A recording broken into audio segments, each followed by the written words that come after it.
15ರಿಂದ 20 ಸಾವಿರದ ಒಳಗಡೆ ಬಜೆಟ್ನಲ್ಲಿ ನೀವೇನಾದರೂ ಒಂದು ಫೋನ್ ತೊಗೊಳ್ಬೇಕು ಅಂದರೆ ಇತ್ತೀಚಿನ ದಿನಗಳಲ್ಲಿ ಸ್ವಲ್ಪ ತಲೆನೋವು ಅನಿಸುತ್ತೆ. ಯಾಕಂದರೆ ಈ ಪ್ರೈಸ್ ರೇಂಜ್ಗೆ ತುಂಬ ಒಳ್ಳೊಳ್ಳೆ ಫೋನ್ಗಳು ಮಾರ್ಕೆಟಿಗೆ ಬಂದಿದ್ದಾವೆ. ಆದರೆ ಈ ವಿಡಿಯೋದಲ್ಲಿ ನಾನು ನಿಮಗೆ ಯಾವ್ದು ತೊಗೊಳ್ಬೇಕು ಅಂತ ಹೇಳ್ತೀನಿ.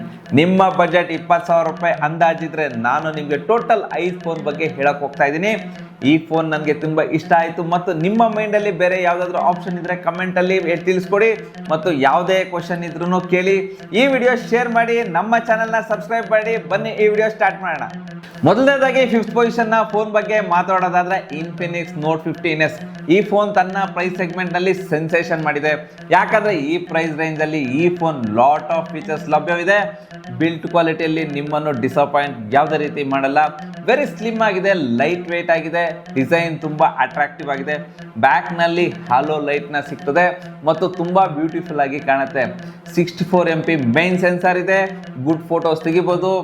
ಆದರೆ ಯಾವುದೇ ಅಲ್ಟ್ರಾ ವೈಡ್ ಸೆನ್ಸರ್ ಇಲ್ಲ.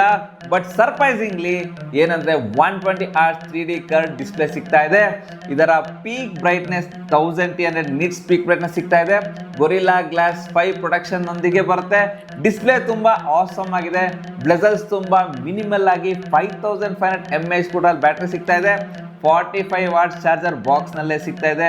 ನಾನು ಈ ಫೋನ್ನ ಯೂಸ್ ಮಾಡಿದ್ದೀನಿ 9 ಗಂಟೆ. ಸ್ಕ್ರೀನ್ ಆನ್ ಟೈಮ್ ಸಿಗುತ್ತೆ ಮತ್ತು ಇದರಲ್ಲಿ ಮೀಡಿಯಾಟೆಕ್ ಡೈಮೆನ್ಸಿಟಿ 7300 ಅಲ್ಟಿಮೇಟ್ ಪ್ರೊಸೆಸರ್ ಇದೆ. ಬೆಂಚ್ ಮಾರ್ಕ್ ಸ್ಕೋರ್ ಚೆನ್ನಾಗಿದೆ. ಸಾಫ್ಟ್ವೇರ್ ರನ್ ಮಾಡಿದಾಗ ಯಾವುದೇ ರೀತಿ ಇಶ್ಯೂ ಬರಲ್ಲ. ಆಂಡ್ರಾಯ್ಡ್ 15 ಜೊತೆಗೆ ಲಾಂಚ್ ಆಗಿದೆ. 2 ವರ್ಷ ಆಂಡ್ರಾಯ್ಡ್ ಅಪ್ಡೇಟ್ ಮತ್ತು 3 ವರ್ಷ ಸೆಕ್ಯೂರಿಟಿ ಅಪ್ಡೇಟ್ ಸಿಗ್ತಾ ಇದೆ. IR ರಿಮೋಟ್ ಇದೆ. AI ಫೀಚರ್ಸ್ ಎಲ್ಲ ಫೋನ್ಗಳಲ್ಲೂ ಅವೈಲೇಬಲ್ ತರ ಇದರಲ್ಲೂ AI ಫೀಚರ್ಸ್ ಇದೆ. ಡ್ಯೂಯಲ್ JBL ಸ್ಪೀಕರ್ ಇದೆ. ತುಂಬಾ ಲೌಡ್ ಆಗಿ ಬರುತ್ತೆ. 15ರಿಂದ 20 ಸಾವಿರದಲ್ಲಿ Infinix note 50s absolutely fantastic choice ಅಂತಾನೆ ಹೇಳ್ಬೋದು. ಈಗ 4th ಪೊಸಿಷನ್ ಇರೋ ಫೋನ್ CMF Phone 2 Pro. ಇದು ರೀಸೆಂಟ್ ಆಗಿ ಭಾರತದಲ್ಲಿ ಲಾಂಚ್ ಆಗಿದೆ. ಮೀಡಿಯಾಟೆಕ್ ಡೈಮೆನ್ಸಿಟಿ 7300 Pro ಪ್ರೊಸೆಸರ್ ಸಿಗ್ತಾ ಇದೆ. ಬೆಂಚ್ ಮಾರ್ಕ್ ಸ್ಕೋರ್ ಚೆನ್ನಾಗಿದೆ. ಫೋನ್ ಹೀಟ್ ಜಾಸ್ತಿ ಆಗಲ್ಲ. ಆಂಡ್ರಾಯ್ಡ್ 15ನಲ್ಲಿ 3 ಇಯರ್ಸ್ ಆಂಡ್ರಾಯ್ಡ್ ಅಪ್ಡೇಟ್ ಮತ್ತು 6 ಇಯರ್ಸ್ ಸೆಕ್ಯೂರಿಟಿ ಅಪ್ಡೇಟ್ ಸಿಗ್ತಾ ಇದೆ. ಬ್ಲಾಟ್ವೇರ್ ಆಲ್ಮೋಸ್ಟ್ ಇದರಲ್ಲಿ ಸಿಗ್ತಾ ಇಲ್ಲ. CMF ಅಪ್ಡೇಟ್ ಸೈಕಲ್ ತುಂಬ ಫಾಸ್ಟ್ ಆಗಿದೆ. ಬಟ್ ಕಾಲ್ ರೆಕಾರ್ಡಿಂಗ್ ಮಾಡಿದ್ರೆ ಆಪೋಸಿಟ್ ಪಾರ್ಟಿಗೆ ನೋಟಿಫಿಕೇಶನ್ ಹೋಗುತ್ತೆ. ಬಿಕಾಸ್ ಇದರಲ್ಲಿ ಗೂಗಲ್ ಡೈಲರ್ ಇದೆ. ಸೈಡ್ನಲ್ಲಿ ಒಂದು ಎಕ್ಸ್ಟ್ರಾ ಕೀ ಬಟನ್ ಇದೆ. ಇದರಿಂದ ವಾಯ್ಸ್ ನೋಟ್ನಂತ ಟಾಸ್ಕ್ ಮಾಡ್ಬೋದು. 120 Hz ಫ್ಲಾಟ್ AMOLED ಡಿಸ್ಪ್ಲೇ ಸಿಗ್ತಾ ಇದೆ. 1300 ನೀಟ್ ಪೀಕ್ ಬ್ರೈಟ್ನೆಸ್ ಇದೆ. HDR ಸಪೋರ್ಟ್ ಮಾಡುತ್ತೆ. ಪಾಂಡಾ ಗ್ಲಾಸ್ ಪ್ರೊಟೆಕ್ಷನ್ ಸಿಗುತ್ತೆ. ಬ್ಯಾಕ್ ಡಿಸೈನ್ ಯೂನಿಕ್ ಆಗಿದೆ. ಬಾಕ್ಸ್ನಲ್ಲಿ ಕವರ್ ಸಿಗುತ್ತೆ. 33 ವಾಟ್ಸ್ ಚಾರ್ಜರ್ ಇದೆ. 5000 mAh ಬ್ಯಾಟ್ರಿ ಸಿಗುತ್ತೆ.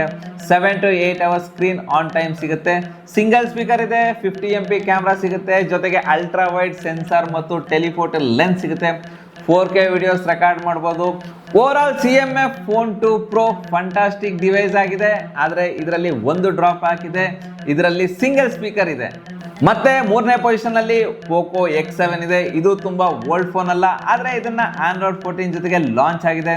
ಇದಕ್ಕೆ 3 ವರ್ಷ ಆಂಡ್ರಾಯ್ಡ್ ಅಪ್ಡೇಟ್ ಮತ್ತು 4 ವರ್ಷ ಸೆಕ್ಯೂರಿಟಿ ಅಪ್ಡೇಟ್ ಕೂಡ ಸಿಗ್ತಾ ಇದೆ. ಆದರೆ ಇದರಲ್ಲಿ ಸ್ವಲ್ಪ ಬ್ಲಾಟ್ವೇರ್ ಇದೆ. ಆದರೆ ಇದನ್ನ ಡಿಸೇಬಲ್ ಕೂಡ ಮಾಡ್ಬೋದು. IR ರಿಮೋಟ್ ಇದೆ. ಕಾಲ್ ರೆಕಾರ್ಡಿಂಗ್ ಮಾಡ್ಬೋದು ಮತ್ತು ಸಾಫ್ಟ್ವೇರ್ ಅಲ್ಲಿ ಯಾವುದೇ ಇಶ್ಯೂ ಇಲ್ಲ. IP16 ರೇಟಿಂಗ್ ಜೊತೆಗೆ ಲಾಂಚ್ ಆಗಿದೆ. ಡಾಲ್ಬಿ ಆಟೋಮಸ್ ಒಂದಿಗೆ ಡ್ಯೂಯಲ್ ಸ್ಪೀಕರ್ ಜೊತೆಗೆ ಬರುತ್ತೆ. ಇದು ತುಂಬಾ ಲೌಡ್ ಆಗಿ ಕೇಳುತ್ತೆ. ವೇಗನ್ ಲೆದರ್ ಬ್ಯಾಕ್ ಡಿಸೈನ್ ಸಿಗುತ್ತೆ. 5500 mAh ಬ್ಯಾಟ್ರಿ ಇದೆ. 45 ವಾಟ್ಸ್ ಚಾರ್ಜರ್ ಬಾಕ್ಸ್ ಅಲ್ಲಿ ಸಿಗುತ್ತೆ. 1 ಡೇ ಬ್ಯಾಟ್ರಿ ಬ್ಯಾಕಪ್ ಆರಾಮಾಗಿ ಬರುತ್ತೆ. 1.5K 120 Hz AMOLED ಡಿಸ್ಪ್ಲೇ ಸಿಗ್ತಾ ಇದೆ. ಡಾಲ್ಬಿ ವಿಷನ್ ಜೊತೆಗೆ ಬರುತ್ತೆ ಮತ್ತು ಗೊರಿಲ್ಲಾ ಗ್ಲಾಸ್ ವಿಕ್ಟರ್ಸ್ ಪ್ರೊಟೆಕ್ಷನ್ ಜೊತೆಗೆ ಸಿಗ್ತಾ ಇದೆ. 3000 ನಿಟ್ ಪೀಕ್ ಬ್ರೈಟ್ನೆಸ್ ಇದೆ. HDR ಸಪೋರ್ಟ್ ಕೂಡ ಮಾಡುತ್ತೆ. 50 MP ಮೇನ್ ಕ್ಯಾಮ್ರಾ ಸೆನ್ಸರ್ ಇದೆ ಮತ್ತು ಅಲ್ಟ್ರಾ ವೈಡ್ ಸೆನ್ಸರ್ ಸಿಗುತ್ತೆ. 4K ವಿಡಿಯೋಸ್ನ ಆರಾಮಾಗಿ ರೆಕಾರ್ಡ್ ಮಾಡ್ಬೋದು. ಡೀಸೆಂಟ್ ಫೋಟೋಸ್ ಬರುತ್ತೆ ಮತ್ತು ಮೀಡಿಯಾಟೆಕ್ ಡೈಮೆನ್ಸಿಟಿ 7300 ಅಲ್ಟ್ರಾ ಪ್ರೊಸೆಸರ್ ಸಿಗ್ತಾ ಇದೆ. ಗೇಮಿಂಗ್ಗೆ ಯಾವುದೇ ಪ್ರಾಬ್ಲಮ್ ಆಗೋಲ್ಲ. ನೆಕ್ಸ್ಟ್ 2nd ಪೊಸಿಷನ್ ಅಲ್ಲಿ ರಿಯಲ್ಮಿ ನಾರ್ಜೋ 80 Pro ಇದೆ. ಇದರಲ್ಲಿ 6000 mAh ಬ್ಯಾಟ್ರಿ ಸಿಗ್ತದೆ ಮತ್ತು 80 ವಾಟ್ಸ್ ಚಾರ್ಜರ್ ಬಾಕ್ಸ್ ಅಲ್ಲಿ ಸಿಗುತ್ತೆ. ಮೀಡಿಯಾಟೆಕ್ ಡೈಮೆನ್ಸಿಟಿ 7000 ಪ್ರೊಸೆಸರ್ ಸಿಗ್ತಾ ಇದೆ. ಬೆಂಚ್ ಮಾರ್ಕ್ ಸ್ಕೋರ್ ಕೂಡ ಚೆನ್ನಾಗಿದೆ. ಈ ಫೋನ್ ಜಾಸ್ತಿ ಹೀಟ್ ಆಗಲ್ಲ. IP68 69 ರೇಟಿಂಗ್ ಅಲ್ಲಿ ಸಿಗ್ತಾ ಇದೆ ಮತ್ತು ಅಂಡರ್ ವಾಟರ್ ಫೋಟೋಸ್ ನ ತೆಗಿಬಹುದು. ಆಂಡ್ರಾಯ್ಡ್ 15 ಅಲ್ಲಿ ಬರುತ್ತೆ. 2 ವರ್ಷ ಆಂಡ್ರಾಯ್ಡ್ ಅಪ್ಡೇಟ್ ಮತ್ತು 3 ವರ್ಷ ಸೆಕ್ಯೂರಿಟಿ ಅಪ್ಡೇಟ್ ಕೂಡ ಸಿಗ್ತಾ ಇದೆ. 50 MP ಮೇನ್ ಕ್ಯಾಮ್ರಾ ಸಿಗುತ್ತೆ. ಗುಡ್ ಫೋಟೋಸ್ ನ ಆರಾಮಾಗಿ ತೆಗಿಬಹುದು. ಆದರೆ ಅಲ್ಟ್ರಾ ವೈಡ್ ಸೆನ್ಸಾರ್ ಸಿಗಲ್ಲ. ಇದರ ಬ್ಯಾಕ್ ನಲ್ಲಿ ಪ್ಲಾಸ್ಟಿಕ್ ಡಿಸೈನ್ ಸಿಗುತ್ತೆ. ಬ್ಯಾಕ್ ಕವರ್ ಬಳಸಿ, ಇಲ್ಲಾಂದ್ರೆ ನಿಮ್ಮ ಫೋನ್ ಆಗುತ್ತೆ ಮತ್ತು 120 Hz AMOLED ಡಿಸ್ಪ್ಲೇ ಸಿಗುತ್ತೆ. 4500 ನಿಟ್ ಪೀಕ್ ಬ್ರೈಟ್ನೆಸ್ ಇದೆ. HDR ಸಪೋರ್ಟ್ ಮಾಡುತ್ತೆ. ಈ ಫೋನ್ ನ ನೀವು ತಗೊಳ್ಬಹುದು, ಆದ್ರೆ ಇದರಲ್ಲಿ ಅಲ್ಟ್ರಾ ವೈಡ್ ಸೆನ್ಸರ್ ಸಿಗೋಲ್ಲ. ಕೊನೆಯದಾಗಿ ಫಸ್ಟ್ ಪೊಸಿಷನ್ ಅಲ್ಲಿ Oppo K13 ಇದೆ. ಇದರಲ್ಲಿ 7000 mAh ಬ್ಯಾಟರಿ ಸಿಗುತ್ತೆ. 2 ದಿನ ಆರಾಮಾಗಿ ಬ್ಯಾಟರಿ ಬ್ಯಾಕಪ್ ಯೂಸ್ ಮಾಡಬಹುದು ಮತ್ತು ಬಾಕ್ಸ್ ನಲ್ಲಿ 80 ವಾಟ್ ಚಾರ್ಜರ್ ಸಿಗುತ್ತೆ. 50 MP ಕ್ಯಾಮ್ರಾ ಇದೆ. ಫೋಟೋಸ್ ಚೆನ್ನಾಗಿ ಬರುತ್ತೆ ಮತ್ತು 4K ವಿಡಿಯೋಸ್ ರೆಕಾರ್ಡ್ ಕೂಡ ಮಾಡಬಹುದು. ಇದರಲ್ಲಿ ಅಲ್ಟ್ರಾ ವೈಡ್ ಸೆನ್ಸರ್ ಬರೋದಿಲ್ಲ ಮತ್ತು ಆಂಡ್ರಾಯ್ಡ್ 15 ನಲ್ಲಿ ಬರುತ್ತೆ. ಇದಕ್ಕೆ 2 ವರ್ಷ ಆಂಡ್ರಾಯ್ಡ್ ಅಪ್ಡೇಟ್ ಮತ್ತು 3 ವರ್ಷ ಸೆಕ್ಯೂರಿಟಿ ಅಪ್ಡೇಟ್ ಸಿಗ್ತಾ ಇದೆ ಮತ್ತು 120 Hz ಫ್ಲಾಟ್ AMOLED ಡಿಸ್ಪ್ಲೇ ಸಿಗುತ್ತೆ. 1200 ನಿಟ್ ಪೀಕ್ ಬ್ರೈಟ್ನೆಸ್ ಇದೆ. ಬಾಕ್ಸ್ ನಲ್ಲಿ ಬ್ಯಾಕ್ ಕವರ್ ಸಿಗುತ್ತೆ. ಡಿಸೈನ್ ತುಂಬಾ ಚೆನ್ನಾಗಿ ಕಾಣುತ್ತೆ ಮತ್ತು IR ರಿಮೋಟ್ ಕೂಡ ಇದೆ. ಸ್ನ್ಯಾಪ್ಡ್ರ್ಯಾಗನ್ 6 Gen 4 ಪ್ರೊಸೆಸರ್ ಸಿಗ್ತಾ ಇದೆ. 20,000ದಲ್ಲಿ ಇದು ಒಂದು ಪವರ್ಫುಲ್ ಚಾಯ್ಸ್ ಆಗಿದೆ. IP65 ರೇಟಿಂಗ್ ಇದೆ ಮತ್ತು ಡ್ಯುಯಲ್ ಸ್ಪೀಕರ್ ಸಿಗುತ್ತೆ. ಓವರ್ ಆಲ್ ಈ ಫೋನ್ ಚೆನ್ನಾಗಿದೆ, ಆದ್ರೆ ಇದರಲ್ಲಿ ಅಲ್ಟ್ರಾ ವೈಡ್ ಸೆನ್ಸರ್ ಬರಲ್ಲ ಮತ್ತು ಇದರಲ್ಲಿ ತುಂಬಾ ಬ್ಲಾಟ್ವೇರ್ ಬರುತ್ತೆ. ಓಕೆ ಫ್ರೆಂಡ್ಸ್, ಈ ವಿಡಿಯೋದಲ್ಲಿ ಇಷ್ಟೇ. ಇದರಲ್ಲಿ ನಿಮಗೆ ಯಾವ ಫೋನ್ ಇಷ್ಟ ಆಯಿತು ಮತ್ತು ಇದರಲ್ಲಿ ಯಾವ ಫೋನ್ ತಗೊಳ್ತೀರಾ ಅಂತ ಕಮೆಂಟ್ ಬಾಕ್ಸ್ ಅಲ್ಲಿ ಕಮೆಂಟ್ ಮಾಡಿ. ನಮ್ಮ ಪೇಜ್ ನ ಲೈಕ್ ಮಾಡಿ, ಶೇರ್ ಮಾಡಿ. Ravikumar signing off. Thank you, ಧನ್ಯವಾದಗಳು.